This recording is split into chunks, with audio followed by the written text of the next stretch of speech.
नमस्कार विद्यार्थी मित्रांनो. मी प्राध्यापक Sultan Inamdar, academic counsellor, IGNOU regional centre, Pune. तर इथून मी काउन्सिलिंगचा हा सेशन घेत आहे की ज्यामध्ये आपण आज भारतीय विचारवंत या विषयांवरती आपण चर्चा करणार आहोत. आणि प्रामुख्याने जेव्हा आपण भारतीय विचारवंतांच्या बद्दल बोलत आहोत तर त्यांचा लोक प्रशासन या विषयामध्ये कशा प्रकारे त्यांचं योगदान दिलं गेलेलं आहे याच्यावरती आपण आज विचारमंथन करणार आहोत. तर प्रामुख्याने या सेशनमध्ये आपण आज दोन विचारवंतांच्या बद्दल चर्चा करणार आहोत. त्यातलं पहिलं म्हणजे कौटिल्य आणि जे दुसरं आहे ते म्हणजे महात्मा गांधी. तर कौटिल्य आणि महात्मा गांधी या दोन्ही विचारवंतांनी राज्यशास्त्र या विषयासाठी आपलं योगदान दिलेलं आहे आणि त्यासोबतच लोक प्रशासन या विषयासाठी सुद्धा त्यांनी लेखन केलेलं आहे किंवा त्याच्यावरती त्यांचे काही कॉन्ट्रीब्युशन ज्याला आपण म्हणतो योगदान अशा प्रकारचं आहे जे आपल्या समोर उपलब्ध आहे. तर आपण याच्यामध्ये पाहणार आहोत की कौटिल्य या विचारवंताने एखादा चांगला राज्य कशा प्रकारे चालवावा किंवा ते कशा प्रकारे चालवलं गेलं पाहिजे याच्यावरती त्यांनी जे विचारमंथन केलेलं आहे त्याची आपण एक प्रकारची उजळणी करणार आहोत. त्याचा आपण आढावा घेणार आहोत. ज्यामध्ये त्यांनी लोक प्रशासनाच्या काही जे मूलभूत तत्व आहेत त्या तत्वांच्या वरती त्यांनी विचारमंथन केलेलं आहे आणि एक आदर्श राजा जो असतो तर तो आदर्श राजा याने स्वतःचं राज्य कशा प्रकारे आदर्शपणे टिकवता येऊ शकेल आणि कशा प्रकारे एक मजबूत देश म्हणून आपण उभं राहू शकतो याच्यावरती त्यांनी आपले विचार मांडलेले आहेत.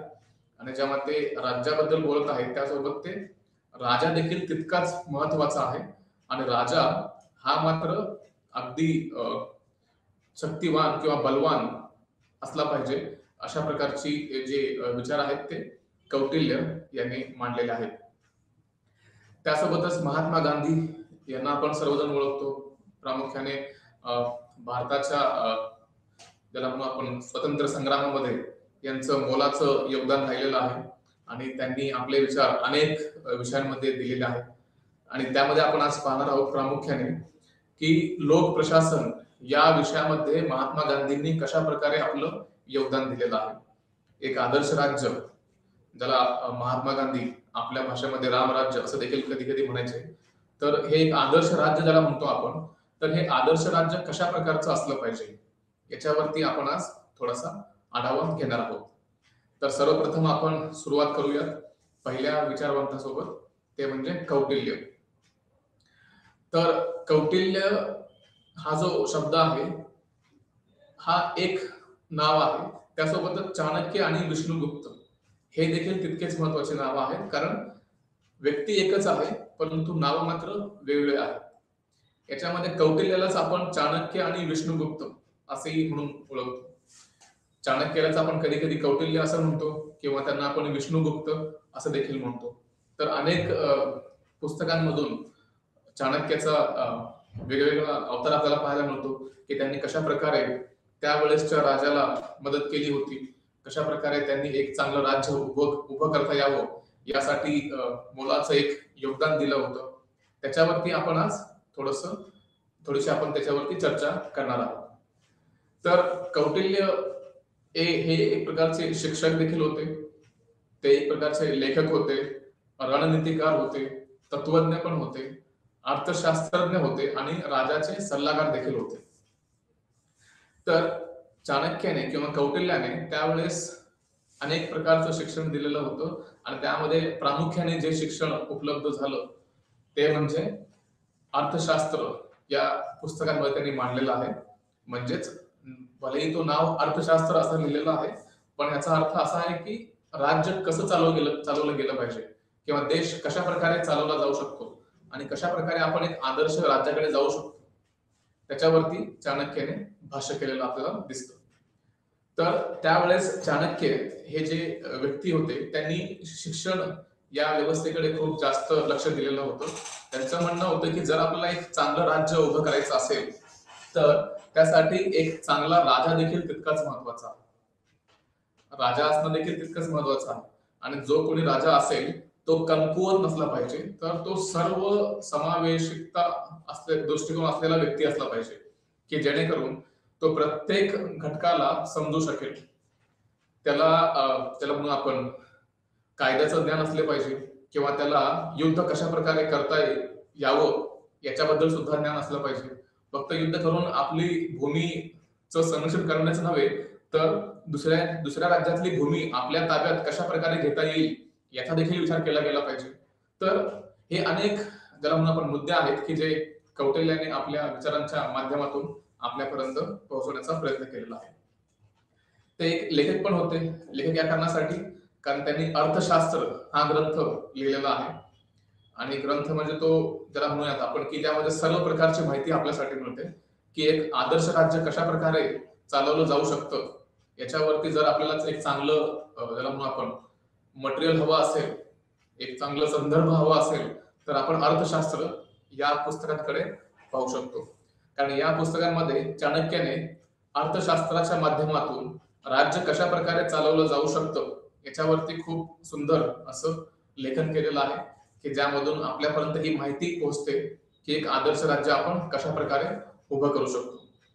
त्यासोबतच ते रणनीतिकार देखील होते, जे की आपण पाहिलंच आहे की ते जेव्हा आपण म्हटलं की राजाचे सल्लागार होते, याचा अर्थ ते आपली जी मातृभूमी आहे किंवा आपला जो देश किंवा ज्याला आपण राज्य असं म्हणूया, आपलं जे राज्य आहे ते कशा प्रकारे शत्रू देशांपासून आपण सुरक्षित ठेवू शकतो याचा पूर्ण अभ्यास कौटिल्याने केलेला होता. आणि ती जी रणनीती होती ती रणनीती त्या राजाला ते पोहोचवत असे, आणि राजा मात्र त्यांचा सल्ला ऐकून किंवा त्यांचा सल्ला घेऊन योग्य तो निर्णय घेतला जात असे. आणि तिथून मग आपण पाहिलं की जो राज्य होता त्यावेळेसचा, ज्याला आपण चंद्रगुप्त मौर्य किंवा मौर्य अंपायर असं म्हणतो आपण, मौर्यन अंपायर, की ज्यामध्ये छोटासा जो राज्य होता तो हळूहळू वाढत गेला आणि खूप प्रचंड असा एक महान त्यावेळेस राज्य उभं केलं गेलं. तर या रणनीतीच्या माध्यमातून चाणक्याने ही कला आत्मसात केली, आणि ती कला त्याने राजाला दर्शवली, राजासमोर सांगितली, आणि राजाने त्याचा अवलंब केला. त्यासोबतच ते अर्थशास्त्र देखील होते. अर्थशास्त्रज्ञ ज्याला आपण म्हणतो की एक राज्य जर असेल तर त्या राज्याचं जे पूर्ण एकंदरीत बजेट असतं ते कशा प्रकारे आपण मांडलं पाहिजे, किंवा कशा प्रकारे आपण जे आपल्याकडे संसाधनं आहेत त्याचा योग्य वापर केला गेला पाहिजे, याचा देखील ज्ञान चाणक्याला होता. आणि म्हणून आपण चाणक्याला अर्थशास्त्रज्ञ देखील म्हणतो. आणि शेवटी जसं आपण म्हटलं, राजाचे ते सल्लागार होते, ज्यावेळेस ते होते चंद्रगुप्त मौर्य, ज्याला आपण म्हणतो मौर्यन अंपायर. तर त्यावेळेस राजाला ते सल्ले द्यायचे. पर्टिक्युलरली त्याला आपण म्हणूयात की प्रामुख्याने राजकीय सल्ले राजाला दिले जात असे. तर या माध्यमातून चाणक्याने आपले विचार मांडलेले आहेत. तर फक्त ज्याला म्हणू आपण की एका अभ्यास शाखेपुरता मर्यादित न राहता चाणक्याचा अभ्यास हा राज्यशास्त्र, अर्थशास्त्रज्ञ, व्यवस्थापन, लोक प्रशासन, मानसशास्त्र, संरक्षण अभ्यास आणि सामरिक विज्ञानातील लोक देखील करतात. म्हणजे आपण जर त्यांचा अभ्यास करण्याचा प्रयत्न केला तर आपल्याला असं एकंदरीत दिसेल की त्यांचा व्याप खूप जास्त मोठा होता, की जिथे त्यांचा जो सहभाग आहे किंवा त्यांचं जे कॉन्ट्रीब्युशन आहे ते राज्यशास्त्र या विषयामध्ये तर आहेच आहे, त्यासोबत अर्थशास्त्रामध्ये आहे, व्यवस्थापन ज्याला आपण मॅनेजमेंट असं म्हणतो, मॅनेजमेंट मध्ये देखील त्यांचा मोलाचा योगदान आहे. त्यासोबतच लोक प्रशासन, मानसशास्त्र, संरक्षण अभ्यास ज्याला म्हणतो आपण डिफेन्स स्टडीज, त्याच्यामध्ये देखील खूप मोलाचं योगदान त्यांनी दिलेलं आहे. आणि एकंदरीत असं दिसतं आपल्याला की एक देश चालवण्यासाठी ज्या ज्या गोष्टी आवश्यक आहेत त्या सर्व गोष्टींची पूर्तता इथे चाणक्याने केलेली आहे असं आपल्या समोर दिसतं. आणि आताच आपण थोड्या वेळापूर्वी पाहिलं की चाणक्याने एक खूप प्रसिद्ध पुस्तक लिहिलेलं आहे, ग्रंथ लिहिलेला आहे, ज्याला आपण अर्थशास्त्र असं म्हणतो. चाणक्याने त्याला नाव दिलं होतं अर्थशास्त्र. तर या ग्रंथाच्या आधारे चाणक्याने आपले विचार लोकांसमोर मांडलेले आहेत आणि आपण ते आज विचार अवलंबतो आणि त्याचा आपण आपल्या देशाच्या जडणघडणीमध्ये त्याचा आपण वापर करतो. त्यासोबतच चाणक्य जो होता त्याने एक सशक्त आणि मजबूत राज्याची कल्पना मांडली होती. कौटिल्याचं म्हणणं असं होतं की जर आपल्याला एक आदर्श राज्य घडवायचं असेल तर त्यासाठी आपल्याकडे एक सशक्त आणि बलवान राज्य असणं गरजेचं आहे.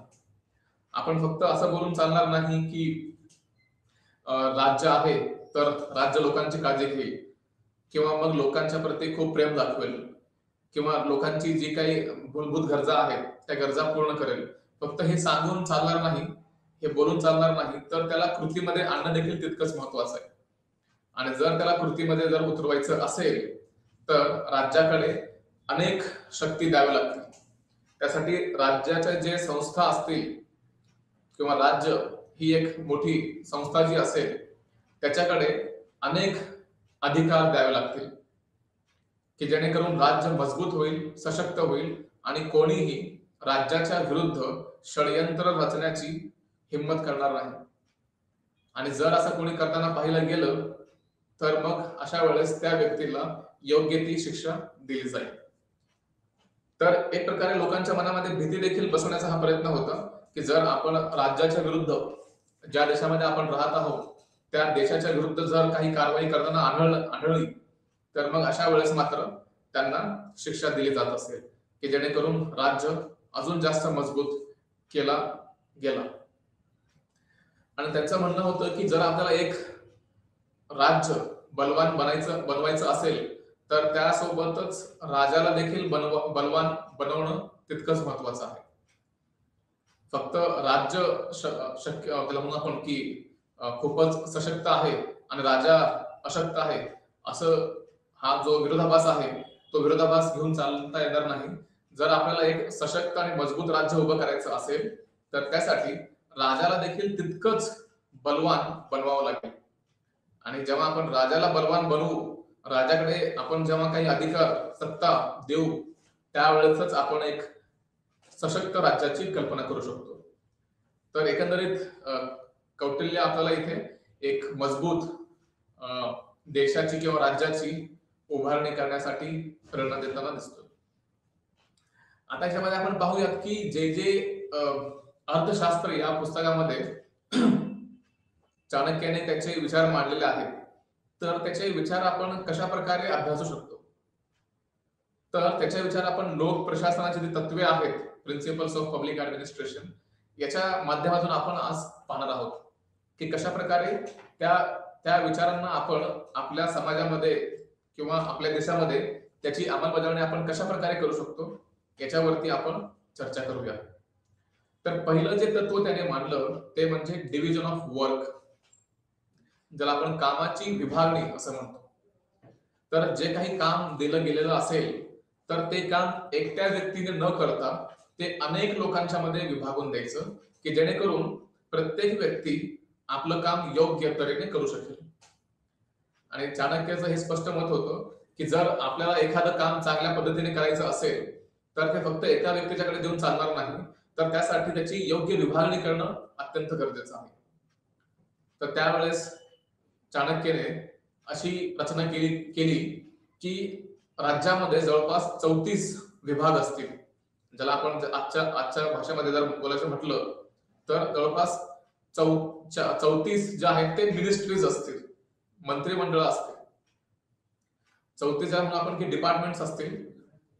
तर या मिनिस्ट्रीज मधून प्रत्येक ऑफिसर जो असेल किंवा ज्याला आपण अधिकारी म्हणूयात की प्रत्येक विभागामध्ये एक अधिकारी नेमला जाईल आणि तो जो अधिकारी असेल तो प्रत्येक आपल्या अधिकाऱ्यांवरती, कनिष्ठ अधिकाऱ्यांवरती किंवा कनिष्ठ कर्मचाऱ्यांवरती नियंत्रण ठेवेल.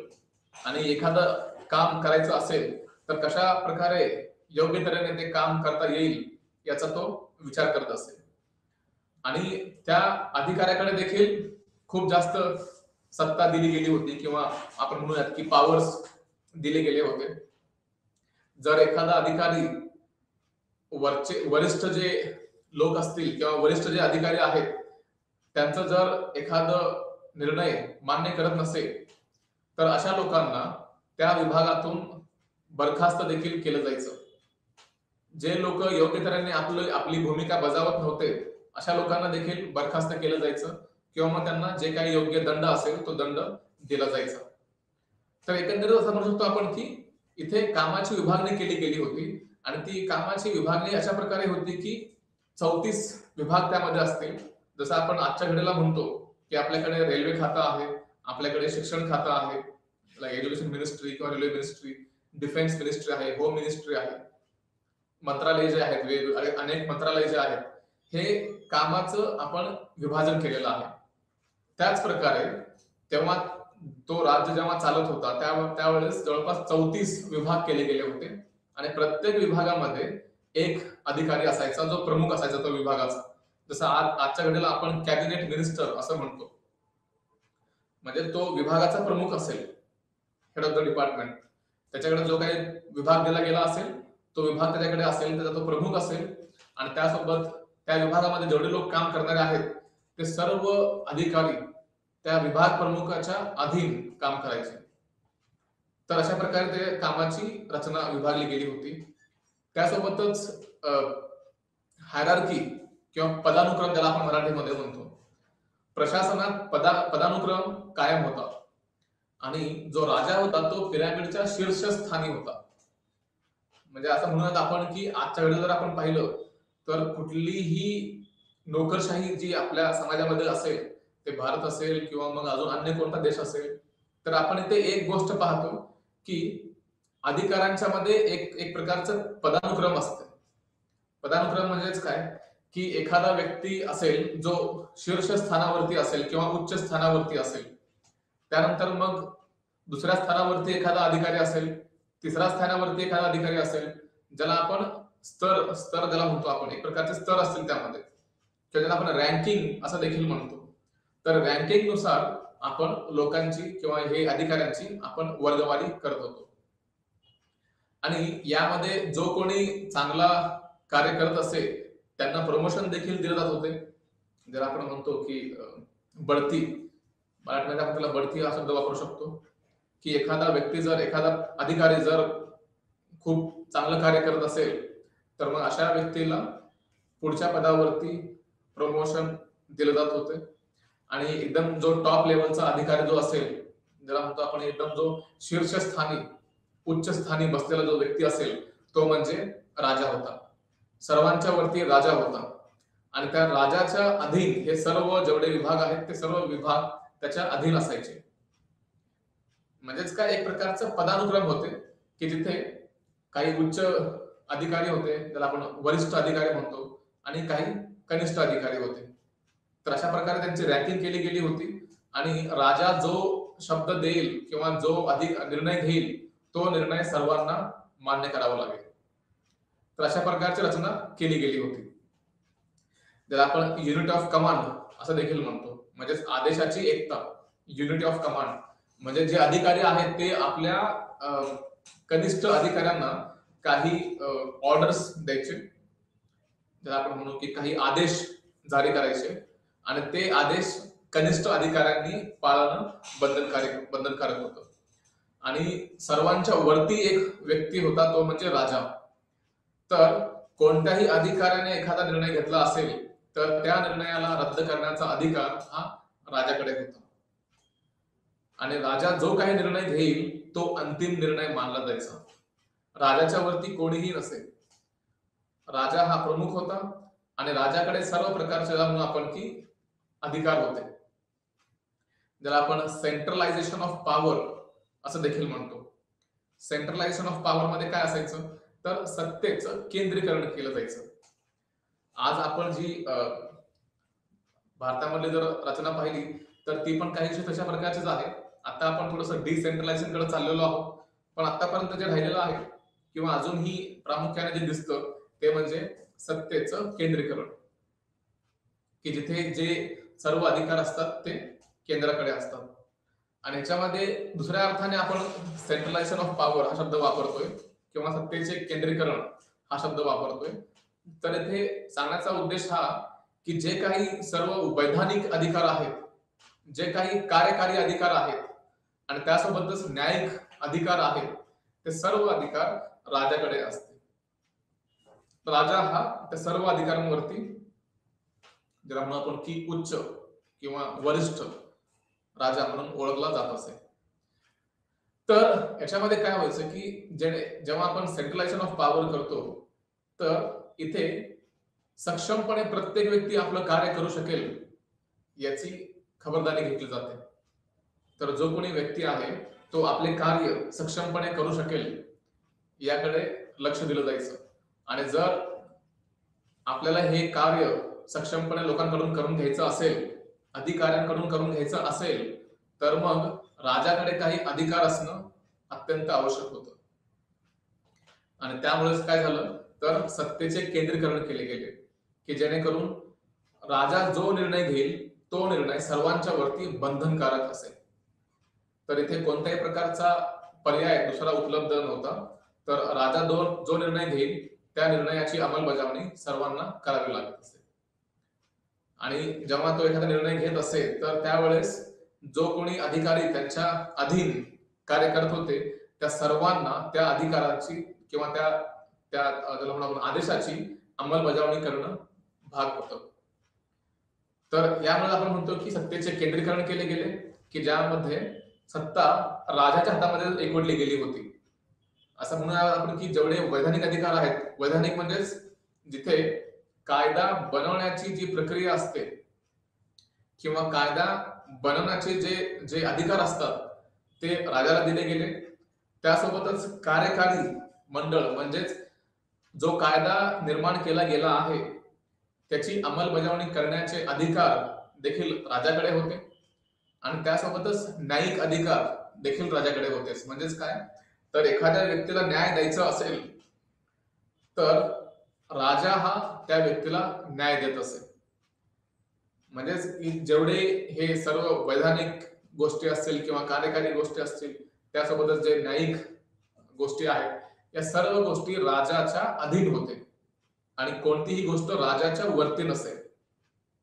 सर्व गोष्टी त्यांच्या हातामध्ये, ज्याला म्हणून आपण एक प्रकारे की राजा जो निर्णय घेण्यास सक्षम असेल तो निर्णय घेण्यास काहीही अडचण नव्हती आणि कोणीही राजाच्या वरती नसेल.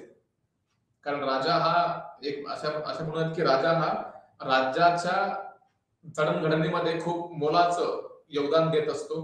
त्यामुळे त्यांच्यावरती कोणत्याही प्रकारचं अंकुश ठेवणं इतकं सोपं नसतं. आणि ते ज्याला म्हणून आपण की अपेक्षित त्यावेळेस नव्हतं.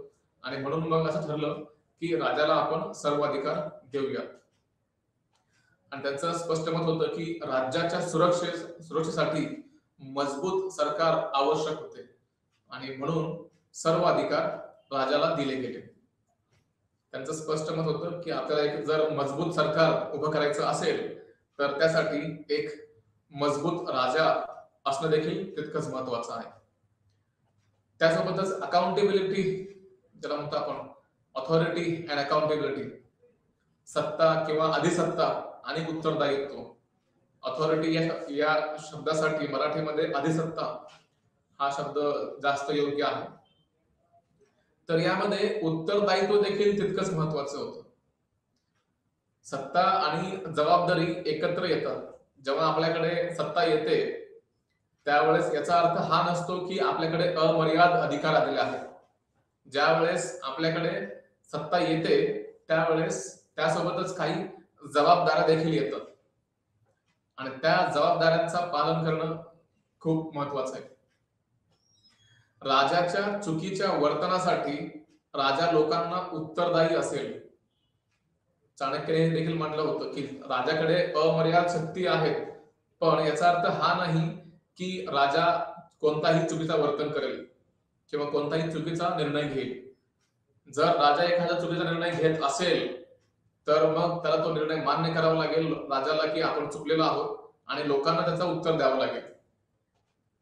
तर लोकांकडे म्हणून आपण अशा प्रकारे की लोकांकडे एक प्रकारची संधी उपलब्ध असेल की ते राजाला विचारू शकतील की राजाने हा एखादा निर्णय का घेतला असेल.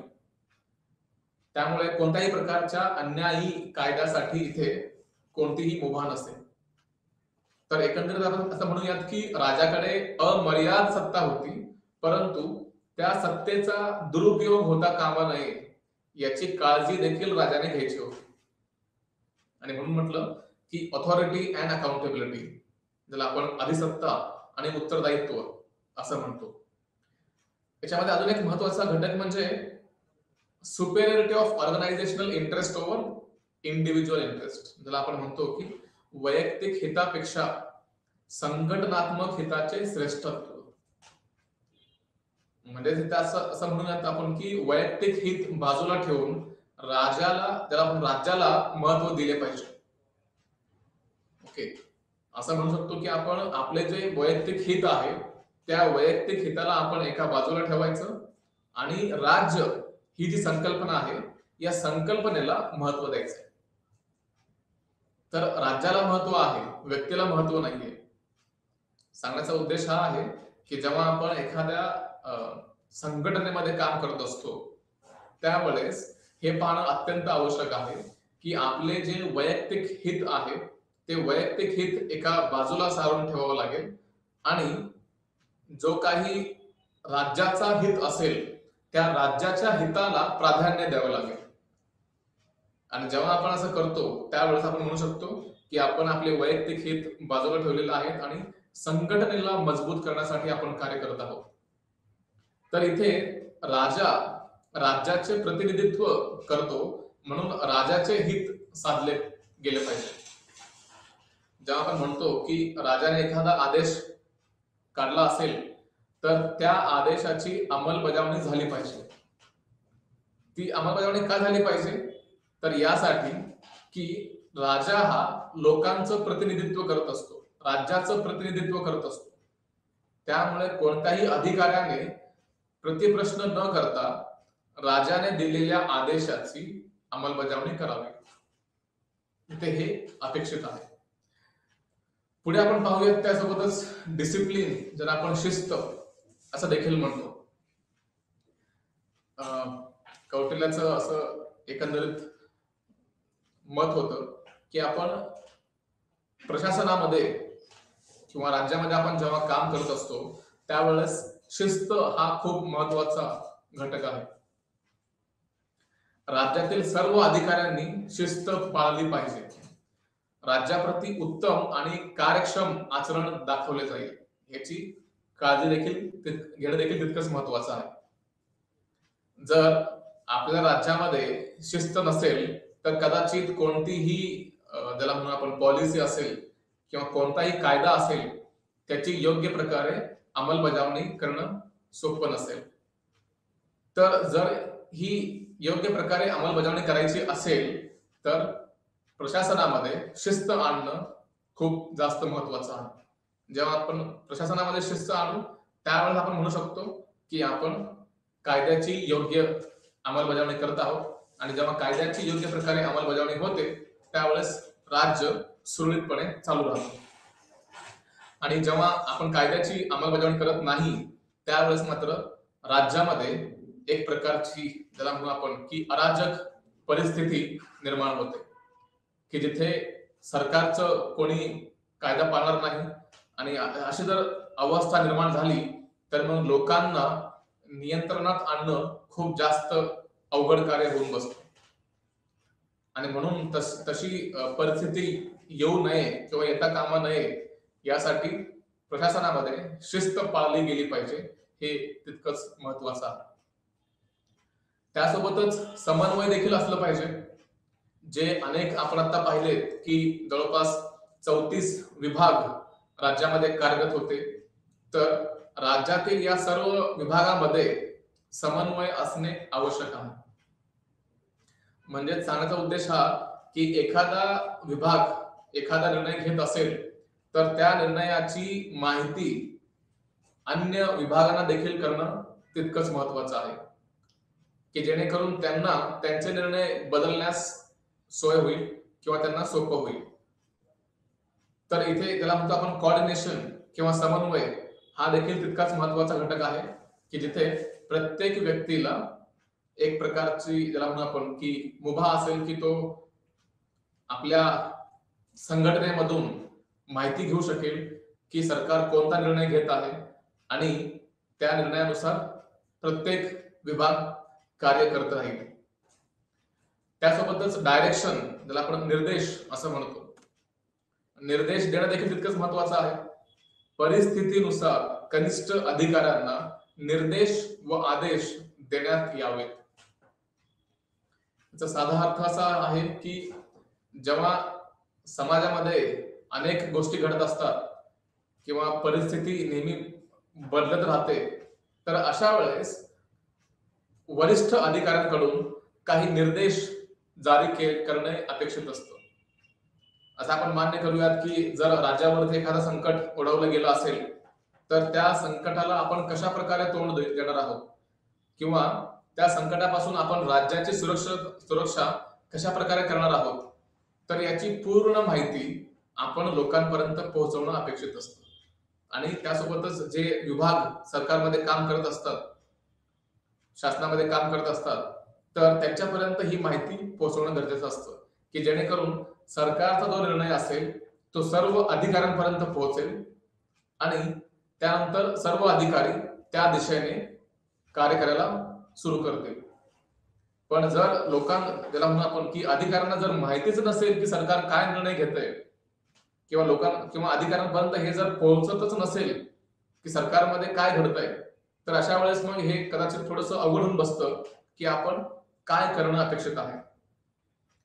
तर ही परिस्थिती ओढवू नये त्यासाठी अशा प्रकारची व्यवस्था निर्माण करावी की जेणेकरून जे वरिष्ठ अधिकारी आहेत त्यांनी कनिष्ठ अधिकाऱ्यांना निर्देश द्यावेत. आणि जसं आपण पाहिलं अगोदरच की राजा हा सर्वोच्च अधिकारी असेल, त्याच्याकडे सर्व अधिकार असतील आणि शेवटी जो राजा निर्णय घेईल त्याची अंमलबजावणी सर्व अधिकाऱ्यांनी करणं अपेक्षित असतं. त्यासोबतच लीडरशिप, ज्याला आपण नेतृत्व असं देखील म्हणतो, तर एक चांगला नेता तो असतो जो वैयक्तिक हितापेक्षा लोकांचे हित राखतो. चाणक्याला इथे अशा प्रकारे सांगायचं आहे की आपले जे वैयक्तिक हित आहेत त्या वैयक्तिक हितांना आपण बाजूला ठेवणं अपेक्षित आहे. त्यासोबतच जे राज्याचे हित आहे किंवा जे लोकांचे हित आहे त्याला प्राधान्य देणं अपेक्षित आहे. त्यानंतर सुपरविजन कंट्रोल, ज्याला आपण पर्यवेक्षण आणि नियंत्रण असं म्हणतो, तर प्रशासनावरती कडक नजर आणि नियंत्रण असणं अपेक्षित आहे. जो प्रशासन आपण इथे पाहतोय तर त्यावरती एक प्रकारचं नियंत्रण असायला पाहिजे की जेणेकरून जे राज्यामध्ये किंवा आपल्या प्रशासनामध्ये जे लोक काम करत आहेत त्यांच्यावरती एक नियंत्रण असलं पाहिजे की जेणेकरून कोणीही मनमानी अधिकार करणार नाही किंवा कोणीही मनमानी कार्य करणार नाही. कायद्याने जे कार्य करायला दिलेलं आहे तेच कार्य त्याने करावं. आणि जर एखादा अधिकारी आपल्या कायद्याचा जर गैरवापर करत असेल किंवा आपल्या अधिकाराचा जर गैरवापर करत असेल तर अशा अवस्थेमध्ये राज्यामार्फत त्या अधिकाऱ्याला शिक्षा दिली जात असेल. आणि म्हणून इथे या प्रशासनामध्ये हे अपेक्षित आहे की लोकांच्या वरती, पर्टिक्युलरली अधिकाऱ्यांवरती एक प्रकारचं नियंत्रण असलं पाहिजे की जेणेकरून जे काही आपण इथून वरून आदेश देत आहोत ते सर्व आदेश कनिष्ठ अधिकाऱ्यांनी मान्य करावं आणि त्याची योग्य ती अंमलबजावणी करावी. आणि शेवटचा मुद्दा त्यांनी सांगितला तो म्हणजे व्हॅल्यू बेस्ड ऍडमिनिस्ट्रेशन, म्हणजेच मूल्यावर आधारित प्रशासन. चाणक्याचा एक गुण हा देखील आहे किंवा एक संदेश हा देखील आहे की जो प्रशासन आपण चालवत आहोत तो प्रशासन मूल्यावर आधारित असला पाहिजे की ज्यामध्ये सद्गुण असतील, की ज्यामध्ये सत्यता असेल, त्यासोबतच विश्वासार्हता असेल, कृतज्ञता असेल, उदारता असेल, तत्परता असेल आणि दीर्घकालीन दृष्टिकोन असेल आणि त्यासोबतच ज्येष्ठ लोकांचा सल्ला देखील असेल. तर चाणक्याला इथे एकंदरीत असं म्हणायचं आहे की आपण हे जे मूल्य आहेत या मूल्यांच्या आधारे आपण राज्य चालवणे अपेक्षित आहे की त्यामध्ये विश्वासार्हता आहे, उदारता आहे, तत्परता आहे आणि त्यासोबतच ज्याला म्हणतो आपण लॉंग विजन किंवा दीर्घकालीन दृष्टिकोन, की जिथे आपल्याकडे तो दृष्टिकोन असला पाहिजे की आपण आता आज या परिस्थितीमध्ये असू तर काही दिवसानंतर, काही महिन्यानंतर किंवा काही वर्षानंतर आपल्या राज्याची काय अवस्था असेल याचा अंदाज घेता आला पाहिजे.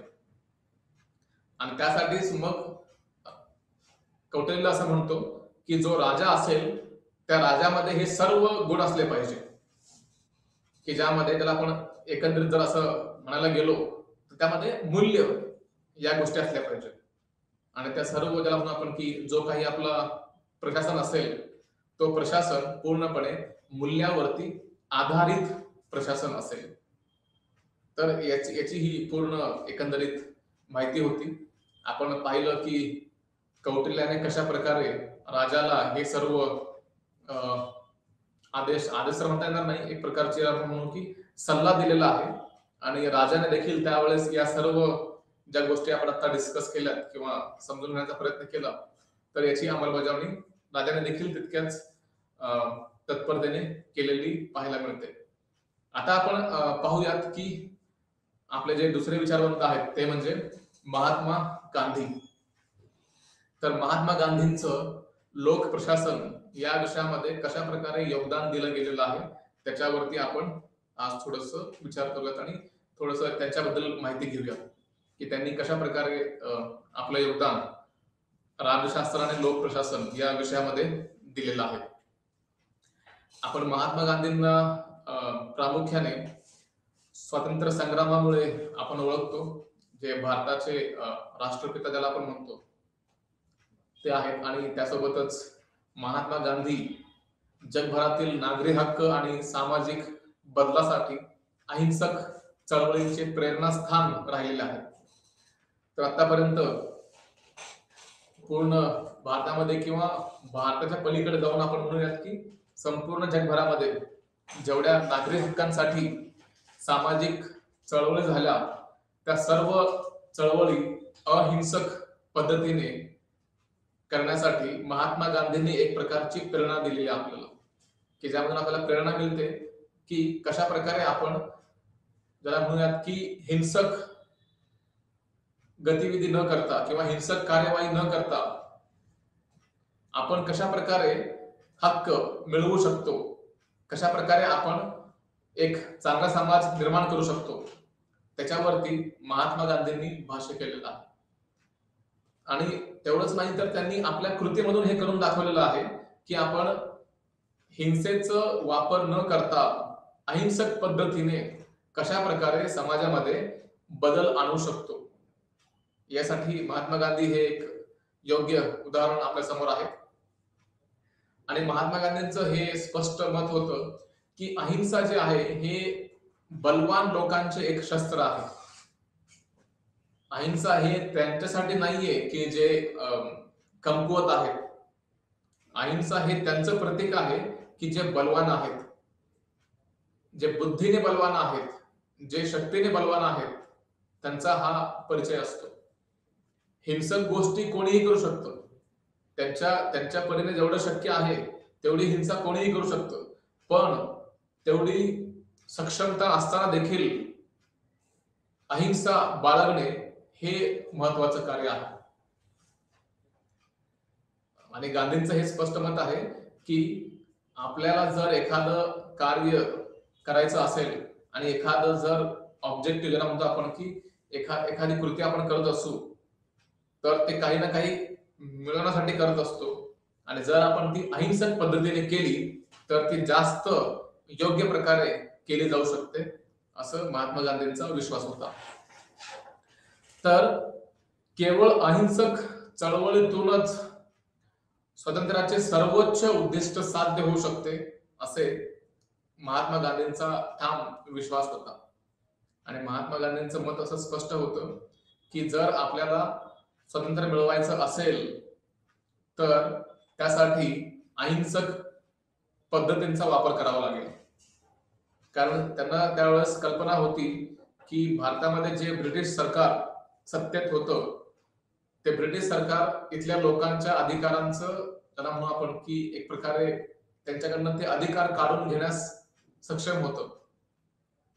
तर जर ही गोष्ट होऊ द्यायची नसेल, म्हणजे असं म्हणूयात आपण की जर ब्रिटिश सरकारला आपण थांबवायचं असेल तर त्यासाठी आपल्याला अहिंसक पद्धतींचाच अवलंब करावा लागेल, की जेणेकरून आपण असं म्हणू शकतो की ज्या अहिंसक गोष्टी आहेत त्या अहिंसक गोष्टींना आपण बाजूला ठेवून ज्याला ज्याला म्हणू आपण की हिंसक गोष्टी आहेत त्या हिंसक गोष्टींना आपण बाजूला ठेवून जे अहिंसक गोष्टी आहेत त्यांना पुढे घेऊन चालायचं, शांततेच्या मार्गाने ज्याला म्हणू आपण की प्रोटेस्ट करायचं, सरकारच्या विरुद्ध असेल किंवा जो काही अन्याय कायदा असेल त्या कायद्याच्या विरुद्ध आपण आवाज उठवायचा आणि त्यामध्ये कोणत्याही प्रकारची हिंसा होता कामा नये याची देखील खबरदारी घेणं तितकंच महत्वाचं असेल. आणि गांधींचं असं स्पष्ट मत होतं की जर आपण अहिंसक मार्गाने चाललो तर मग आपण आपले उद्दिष्ट प्राप्त करू शकतो. आणि ते हे करूनही दाखवलं गेलेलं आहे, कारण आपण जी भारताच्या स्वातंत्र्यासाठी जो लढा दिला तो गांधींच्या मार्फत अहिंसक पद्धतीने पुढे नेला गेला आणि त्यामुळे आपण म्हणू शकतो की भारताला स्वातंत्र्य मिळालं. त्यामध्ये अनेक लोकांचा नक्कीच सहभाग आहे, त्याबद्दल काहीच वाद नाही. पण जेव्हा आपण अहिंसक पद्धतींचा वापर करतोय किंवा बोलतोय तर त्यामध्ये महात्मा गांधी आपल्या समोर एक म्हणून आपण की चेहरा आपल्या समोर दिसतो.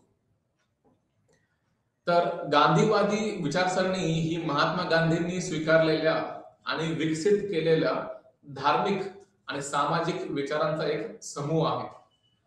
असं म्हणतो आपण की जेव्हा आपण म्हणतो की गांधीवादी विचारसरणी आहे तर गांधीवादी विचारसरणी म्हणजेच काय, तर गांधींनी स्वीकारलेल्या आणि विकसित केलेल्या धार्मिक आणि सामाजिक विचारांचा तो समूह आहे. गांधींचे जे विचार होते जसं सत्याग्रह असेल किंवा अहिंसा असेल किंवा सत्य ज्याला म्हणतो आपण, या सर्व गोष्टी ज्या आहेत हे सर्व गांधींची तत्व आहेत की जे गांधींनी आपल्या समोर ठेवलेले आहे. आणि त्यांचं स्पष्ट असं एक मत आहे की सत्याग्रह ही अहिंसक कृतीची पद्धत आहे. सत्याग्रह आपण हिंसक पद्धतीने करू शकत नाही. जर सत्याग्रह करायचा असेल म्हणजेच सत्याचा आग्रह ज्याला आपण म्हणूयात, इन्सिस्टिंग फॉर द ट्रूथ, जर सत्याचा आग्रह करायचा असेल तर त्यासाठी अहिंसक पद्धतीचा अवलंब करणं महत्वाचं आहे. त्यासोबतच सर्वोदय हा शब्द आहे ज्याचा अर्थ सर्वांचा विकास असा होतो किंवा सर्वांचं उत्थान करणे असा होतो. गांधींनी हे देखील मांडलेलं आहे आणि पुढे आपण यामध्ये पाहणार आहोतच की कशा प्रकारे गांधींनी सर्वोदय या शब्दाचा अर्थ समजून सांगितलेला आहे. आणि विश्वस्त ही एक सामाजिक आर्थिक तत्वज्ञान आहे जे आपण आता याच्यामध्ये पाहणार आहोतच. तर गांधींचा स्वराज्यावर विश्वास होता. गांधींचं असं मत होतं की जर भारतीय लोक भारतामध्ये राहत असतील जे की मूळ भारतीय आहेत तर सरकार देखील भारतीयांच्या मार्फतच चालवलं गेलं पाहिजे. ज्याला आपण होम रूल लीग ज्याला आपण म्हणतो की बऱ्याच लोकांनी त्यामध्ये सहभाग घेतला होता की ज्यामध्ये ही संकल्पना मांडली गेली की जे भारतातले लोक आहेत त्यांनीच सरकारमध्ये असावं आणि परकीयांनी किंवा परदेशी लोकांनी सरकारमध्ये त्यांचा हस्तक्षेप ठेवू नये. तर गांधींचं असं मत होतं की भारताचा जो आत्मा आहे तो खेड्यामध्ये राहतो, असं एक गांधींचं निरीक्षण होतं. त्यांचं असं म्हणणं होतं की जरी आपण कितीही स्वतःला आधुनिक बनवलं किंवा कितीही मोठ्या शहरामध्ये जाऊन राहिलो तरी आपला जो आत्मा असतो तो खऱ्या अर्थाने खेड्यामध्ये राहतो. तर त्यांना असं म्हणायचं आहे की एकंदरीत खेड्यामधले जे संस्कार आहेत ते जपणं महत्वाचं आहे. तर त्यामुळे सत्तेची जी रचना आहे ती खालून सुरू व्हावी. जर आपल्याला एखादं ज्याला म्हणून आपण खेड्याची किंवा एखाद्या गावाचा विकास करायचा असेल तर त्याची जी रचना असेल सत्तेची ती खालून सुरू होणं अपेक्षित आहे. म्हणजे आजच्या घडीला आपण जे पाहतो की सत्तेचं केंद्रीकरण झालेलं असतं, तर गांधींचं मत होतं की केंद्रीकरण न करता सत्तेचं विकेंद्रीकरण केलं गेलं पाहिजे आणि सत्तेच्या या विकेंद्रीकरणामधूनच आपण खऱ्या अर्थाने लोकशाही प्राप्त करू शकतो. आणि आपण पाहिलेलं आहे की भारतामध्ये 73वी आणि 74वी घटना दुरुस्ती केली गेली, की ज्यामधून आपण पंचायती राज व्यवस्था भारतामध्ये आणली, की ज्यामध्ये आपण जे स्थानिक स्वराज्य संस्था आहेत त्यांना काही अधिकार दिले, की जेणेकरून त्यांच्या शहराचे किंवा त्यांच्या गावाचे जे काही समस्या असतील त्या सर्व समस्यांचं निराकरण कोणी एक व्यक्ती करणार नाही किंवा राज्यामध्ये किंवा देशामध्ये उच्च पदावर बसलेला व्यक्ती करणार नाही, तर त्या गावातील लोक स्वतः करतील, त्या शहरातील लोक स्वतः करतील, की जेणेकरून असं म्हणूयात आपण की सत्तेचं विकेंद्रीकरण केलं गेलं पाहिजे आणि सर्वात जास्त जी सत्ता आहे ती गावांकडे दिली गेली पाहिजे, किंवा जे छोटे युनिट्स आहेत त्याला आपण म्हणूयात की छोटे गाव आहेत त्या गावांमध्ये सर्वात जास्त अधिकार दिले गेले पाहिजे. जेव्हा आपण या गावांना जास्त अधिकार देऊ त्यावेळेस खऱ्या अर्थाने आपण भारतामध्ये लोकशाही आणू शकतो. आणि हे जे गाव असतील हे कोणावरही अवलंबून न राहता स्वतःवरती अवलंबून असतील, म्हणजे आपण म्हणूयात की सेल्फ सफिशियंट असतील. या गावांना कोणाचीही गरज पडणार नाही. जेव्हा आपण या गावांमध्ये अनेक गोष्टी आणतो, जेव्हा आपण या गावांचा विकास करतो त्यावेळेस सर्व गोष्टी त्या गावांमध्येच उपलब्ध होतील आणि त्यांना बाहेर जाण्याची आवश्यकता पडणार नाही. तर त्यामुळे गांधींचं असं स्पष्ट मत होतं की जर आपल्याला एखादी चांगली व्यवस्था निर्माण करायची असेल तर त्यासाठी सत्तेचं विकेंद्रीकरण करणं भाग आहे, त्याशिवाय पर्याय नाही. आपण अजूनही पूर्णपणे सत्तेचं विकेंद्रीकरण केलेलं नाहीये आणि भारतामध्ये जे काही आपण सत्तेचं विकेंद्रीकरण पाहतो त्यामध्ये एक अशी पद्धत आहे की आपण केंद्राकडे अजूनही जास्त अधिकार आपण दिलेला आहे, त्यानंतर आपण राज्याला काही अधिकार दिलेला आहे आणि त्यानंतर मग शेवटी स्थानिक प्रशासन येतं, ज्याला आपण लोकल गव्हर्नमेंट असं म्हणतो, पंचायती राज व्यवस्था, की जिथे आपण यांना अधिकार दिलेले आहेत पण ते अधिकार मात्र तुलनेने कमी आहेत आणि सर्वात जास्त जे अधिकार आहेत ते केंद्राकडे आहेत, केंद्र सरकारकडे आहेत. तर गांधींचं असं मत होतं की हे जे अधिकार आहे याची सुरुवातच मुळात गावांमधून झाली पाहिजे किंवा खेड्यामधून झाली पाहिजे. जे एकदम सर्वात छोटे युनिट आहे, सर्वात ज्याला म्हणून आपण खालच्या स्तराचा जो गाव आहे त्या गावापासून सुरुवात झाली पाहिजे आणि त्या गावांना सर्वात जास्त अधिकार दिले गेले पाहिजे, की जेणेकरून तो गाव विकसित होईल, त्यानंतर मग तो जिल्हा विकसित होईल, त्यानंतर मग राज्य विकसित होईल आणि मग अशा प्रकारे संपूर्ण देश विकसित होईल. आणि त्यासाठी मग गांधींनी हे मत मांडलं की सत्तेचे विकेंद्रीकरण अशा प्रकारे केलं गेलं पाहिजे. तर भारतातील पंचायती राज व्यवस्था ही एक ज्याला म्हणून आपण की गांधींची कल्पना आहे जी प्रत्यक्षात अंमलात आणली गेली. तशी पूर्णपणे आणली गेली नाहीये, कारण गांधींचं मत असं होतं की आपण जे खेडेगाव आहेत त्या खेड्यांना आपण जास्त अधिकार दिले गेले पाहिजे. ती पूर्णपणे तशी अंमलात आणली गेली नाही, परंतु त्यांचं एकंदरीत मत असं होतं की सत्तेचं विकेंद्रीकरण केलं गेलं पाहिजे आणि ते भारतामध्ये काही प्रमाणात केलं गेल्याचं आपल्याला पाहायला मिळतं. तर गांधीजींचे जे ग्राम स्वराज होते, तर त्यांनी ग्राम स्वराज हे नाव दिलं, तर हे शोषण रहित आणि विकेंद्रित त्यासोबतच मूलभूत गरजांमध्ये स्वयंपूर्ण होते. हा जो ग्राम स्वराज ही जी संकल्पना त्यांनी मांडली त्याच्यामध्ये हे अपेक्षित होतं की हे आपलं जे ग्राम स्वराज असेल हे पूर्णपणे शोषण विरहित असेल, याच्यामध्ये कोणत्याही प्रकारचं शोषण नसेल आणि हे विकेंद्रित असेल, म्हणजे सत्ता फक्त एका व्यक्तीच्या हातामध्ये न राहता लोकांच्या मध्ये वितरित झालेली असेल आणि त्यांच्या ज्या काही मूलभूत गरजा आहेत त्या सर्व गरजा ते स्वतः पूर्ण करू शकतील, त्यामुळे ते स्वयंपूर्ण असतील, असं एक मत होतं. आणि प्रत्येक व्यक्तीला रोजगार देण्यासाठी गांधींनी लघु उद्योगांवर विश्वास व्यक्त केला होता.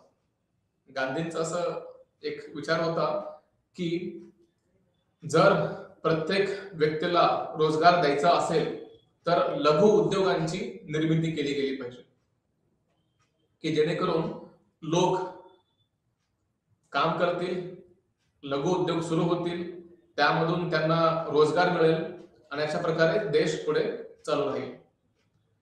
आणि त्यांचं असं एक मत होतं की उत्पादनाच्या विकेंद्रित व्यवस्थेशिवाय गांधींचे आदर्श गाव किंवा राज्य शक्य नव्हतं. तर सांगण्याचा उद्देश हा की जे काही उत्पादनाची साधनं आहेत, तर त्या उत्पादनांच्या साधनांचं योग्य वितरण केलं गेलं पाहिजे. की अशा गोष्टी की ज्यामधून आपल्याला काही उत्पन्न मिळू शकतो, ती मग जमीन असू शकते. फॉर एक्झाम्पल आपण तेच घेऊयात की जर जमीन असेल तर त्या जमिनीचं वाटप अशा प्रकारे केलं गेलं पाहिजे की सर्वांना समान जमीन त्यांच्या वाट्याला मिळेल. तर अशा प्रकारे सर्व व्यक्तींना, सर्व लोकांना समान संसाधनं मिळतील आणि त्यामधून मग असं दिसेल की जो उच्च वर्ग आणि कनिष्ठ वर्ग आहे या दोघांमधली जी दरी आहे ती दरी कमी होईल. जो गॅप आहे तो गॅप कमी होईल. आणि अजून एक महत्वाचं मत त्यांनी जो मांडला तो म्हणजे मीन्स जस्टिफाय एंड्स. त्याच्यामध्ये त्यांचं म्हणणं असं आहे की आपण ज्या कृती करत असतो त्या कृती महत्वाच्या आहेत आणि जो रिझल्ट येईल तो येईल. काही लोकांचं असं म्हणणं असतं की मीन्स आर नॉट इम्पॉर्टंट. ज्याला म्हणतो आपण की साधन इम्पॉर्टंट नाहीये, महत्वाचं नाहीये, तर साध्य इम्पॉर्टंट आहे. जो साध्य असतं ते महत्वाचं आहे. तर आपल्याला निकाल महत्वाचा आहे. तर आपण काय कार्य करतो हे महत्वाचं नाही, हे बऱ्याच जणांचं स्पष्ट मत असतं. पण गांधींचं म्हणणं असं आहे की निकाल तर महत्वाचा आहे, म्हणून आपण कोणतेही अन्यायी मार्गाने कार्य करायचं नाही. जरी महत्वाचं असलं, जे काय आपण म्हणू आपण रिझल्ट जो महत्वाचा असला, निकाल महत्वाचा असला, तरी देखील आपली जी कृती असते ती अन्यायी कृती असता कामा नये. आपली प्रत्येक कृती ही न्यायावर आधारित असलेली कृती असायला पाहिजे, असं त्यांचं मत आहे. आता आपण पाहूयात की विश्वस्त संकल्पनेबद्दल गांधींचे विचार काय आहेत. आता आपण जे थोड्या वेळापूर्वी पाहत होतो की विश्वस्त म्हणजे नेमकं काय. तर विश्वस्त हे महात्मा गांधींनी मांडलेले एक सामाजिक आर्थिक तत्वज्ञान आहे की ज्यामध्ये एक अशी व्यवस्था निर्माण करेल की ज्यामध्ये श्रीमंत लोक ट्रस्टचे किंवा ज्याला म्हणून आपण विश्वस्तचे अधिकारी असतील आणि जे सर्वसाधारणपणे लोकांच्या कल्याणाची जबाबदारी घेतील. म्हणजे एकंदरीत आपण असं म्हणूया की इथे अशी प्रकारची व्यवस्था केली गेलेली आहे की जो श्रीमंत वर्ग असेल तर त्या श्रीमंत वर्गाची ही सामाजिक मूलभूत जबाबदारी असेल की जो गरीब वर्ग समाजामध्ये अस्तित्वात आहे त्या गरीब वर्गाच्या कल्याणाची जबाबदारी या श्रीमंत वर्गाने घ्यावी. श्रीमंत वर्गांकडे अनेक पटीने जास्त साधनं असतात, त्यांच्याकडे जास्त संपत्ती असते, त्यामुळे ते हे कार्य करू शकतात. तर एकंदरीत असं म्हणूयात आपण की विश्वस्तता किंवा विश्वस्त या संकल्पनेच्या माध्यमातून महात्मा गांधी जे श्रीमंत लोक आहेत त्यांच्यावरती एक प्रकारची जबाबदारी टाकत आहे की त्यांची ही जबाबदारी असेल की ते जे गरीब समाजामध्ये लोक असतील त्या गरीब लोकांचं कल्याण करण्याचं जे कार्य असेल ते श्रीमंत वर्गाने घ्यावं आणि त्याने ते योग्य प्रकारे करावं. तर केवळ श्रम आणि भांडवल यांच्यात संघर्ष नाहीये, तर भांडवलशाही व्यवस्थेत गरजा आणि विलासिता यांच्यात देखील संघर्ष आहे. म्हणजे सांगण्याचा उद्देश काय की प्रत्येक व्यक्तीने आपल्यासाठी जे आवश्यक आहे तेवढं घ्यावं आणि जे आवश्यक नाहीये ते अन्य लोकांसाठी उपलब्ध करून द्यावं. कारण सर्व जे भौतिक संपत्ती असते ही सर्व भौतिक संपत्ती सामाजिक ट्रस्टच्या मालकीची असते. ही जी सामाजिक विश्वस्त असते किंवा ट्रस्ट असते त्यांच्या मालकीची असते. म्हणजे एकूण म्हणून आपण की संपूर्ण समाजाची ही संपत्ती असते. त्यामुळे चांगले जीवन जगण्यासाठी ज्या गोष्टी आवश्यक आहेत तेवढ्या गोष्टी प्रत्येकाने घ्यावेत, परंतु आवश्यकतेपेक्षा जास्त कोणीही घेऊ नये. म्हणजे एकंदरीत आपण असं म्हणूयात की प्रत्येक व्यक्तीला एक चांगलं जीवन जगण्यासाठी ज्या गोष्टींची आवश्यकता आहे त्या गोष्टींची पूर्तता केली जाईल, प्रत्येक व्यक्तीने ते घ्यावं, त्यांचा तो अधिकार आहे. परंतु तुमची गरज पूर्ण होत असेल आणि तरी देखील तुम्ही जास्त संपत्ती एकवटत असाल किंवा जमा करत असाल, तर त्याचा परिणाम अन्य वर्गावरती होईल आणि जो बाकी अन्य वर्ग आहे त्यांच्यावरती एक प्रकारचा अन्याय केला जाईल. आणि म्हणून गांधींचं एक आव्हान आहे की आपल्यासाठी ज्या गोष्टी आवश्यक आहेत तेवढ्याच गोष्टी घ्याव्यात आणि ज्या गोष्टी आवश्यक नाही ते आपण घेऊ नयेत. आणि जेव्हा संपत्ती किंवा जी उत्पादनाची साधने असतात हे असमानपणे वितरित केले जाते तेव्हा शोषण होते. म्हणजे आपल्याकडे जी संपत्ती आहे या संपत्तीचं जेव्हा आपण असमानपणे वितरण करतो त्यावेळेस खऱ्या अर्थाने शोषण व्हायला सुरुवात होते. आणि भांडवलशाही व्यवस्थेमध्ये जिथे शोषण दिसते तिथे विश्वस्त हा पर्याय त्याला दिला जाऊ शकतो. कारण भांडवलशाही वर्गामध्ये व्यवस्थेमध्ये हे पाहायला मिळतं की श्रीमंत आणि गरीब यांच्यामध्ये खूप मोठी दरी असते आणि हे जर दरी आपल्याला कमी करायची असेल तर विश्वस्तता किंवा ट्रस्ट हा एक योग्य पर्याय मानला जाऊ शकतो की जिथे भांडवलशाही व्यवस्था एक प्रकारे आपण थोडस बाजूला ठेवायचं, म्हणजे पूर्णपणे नष्ट तर होणार नाही ती, पण एक प्रकारे आपण म्हणून की त्याला बाजूला ठेवायचं आणि जी व्यवस्था समाजामध्ये समानता आणू शकते अशा व्यवस्थेला आपण महत्व द्यायचं. तर इथे गांधींनी भांडवलशाही व्यवस्थेला एक पर्याय म्हणून विश्वस्त हा पर्याय दिलेला आहे की जिथे हे लोक असतील, भांडवलदार वर्ग असतील किंवा श्रीमंत लोक असतील, ते गरिबांचं कल्याण करण्याचं कार्य आपल्या हातामध्ये घेतील आणि अशा प्रकारे समाजामध्ये जो गरीब वर्ग आहे तो हळूहळू नष्ट होत जाईल आणि गरिबीतून त्यांना आपण वर काढू शकतो. आणि याच्यामध्ये एक मत अजून म्हणजे मार्क्सवाद जसं म्हणतं की भांडवलशाही नष्ट झाली पाहिजे, इथे गांधींचं असं मत नाहीये. गांधींचं हे म्हणणं अजिबात नाहीये की भांडवलशाही पूर्णपणे नष्ट केली गेली पाहिजे. किंबहुना त्यांचं मत असं आहे की समाजातील गरीब वर्गाला भांडवलशाही लोकांनी मदत केली पाहिजे. ज्यांच्याकडे भांडवल आहे, ज्यांच्याकडे पैसा आहे, अशा लोकांनी समाजातील मागास किंवा गरीब वर्गाला मदत केली पाहिजे की जेणेकरून एक प्रकारे म्हणूयात की आपण भांडवलशाही व्यवस्था तर राहील, त्याला विरोध नाहीये, पण त्यासोबतच जो गरीब वर्ग आहे तो गरीब न राहता तो सुद्धा आपली परिस्थिती उंचावेल किंवा राहणीमान उंचावेल. त्यासाठी देखील हे तितकंच महत्वाचं आहे. गांधींनी प्रचंड औद्योगिकरण आणि मोठ्या प्रमाणावर केल्या जाणाऱ्या उत्पादनाला विरोध केला होता.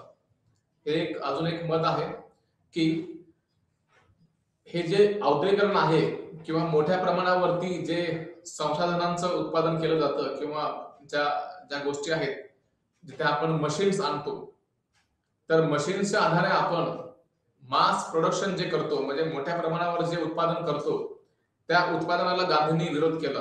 ते यासाठी की जेव्हा आपण मोठ्या प्रमाणात उत्पादन करतो त्यावेळेस अनेक लोकांचा रोजगार त्यांच्यापासून हिरावला जाऊ शकतो आणि जर प्रत्येकाला रोजगार द्यायचा असेल तर मग आपल्याला याची काळजी घ्यावी लागेल की मोठ्या प्रमाणावर औद्योगिकरण न करता किंवा मोठ्या प्रमाणावरती गोष्टींचं उत्पादन न करता आपण लघु उद्योगावर लक्ष केंद्रित करावं की जेणेकरून आपण असा समाज निर्माण करू शकतो की जिथे प्रत्येक व्यक्तीला समान न्याय मिळेल.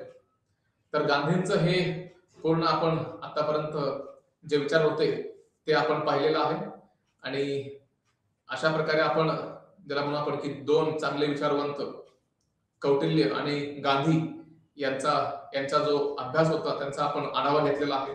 त्यांचे जे मत होते त्यांचा आपण आज आढावा घेतलेला आहे. तर आपल्या या सादरीकरणामध्ये आज मी इथेच थांबतो. आपण सर्वांनी शांतपणे ऐकून घेतलं त्याबद्दल सर्वांचा आभारी. धन्यवाद.